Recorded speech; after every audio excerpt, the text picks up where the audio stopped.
Hello, my name is Adrienne, and today we will be looking at the proximal and distal radioulnar joints. The proximal end of the radioulnar joint articulates with the head of the radius and the radial notch of the ulna. The rounded head of the radius fits into the concave disc-like structure of the radial notch.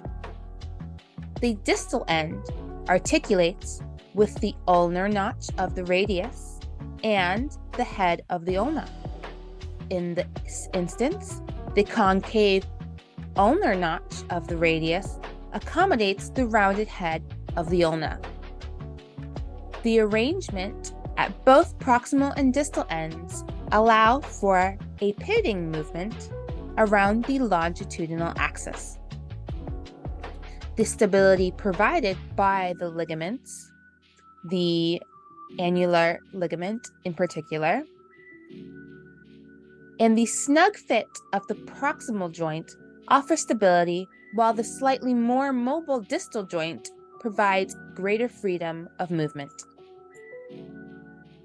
The annular ligament, located at the proximal end of the radioulnar joint, holds in place the ulna and the radius together.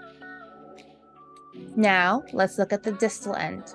At the distal end, we have the articular disc. The articular disc does the exact same thing. It holds together the radius and the ulna at the wrist joint. In between both the radius and ulna, we have the interose membrane. This helps further stabilize the proximal and distal radioulnar joints. As mentioned previously, the radioulnar joints do pivot. They pivot on a uniaxial line, also known as the longitudinal line. It allows for pronation and supination in the transverse plane.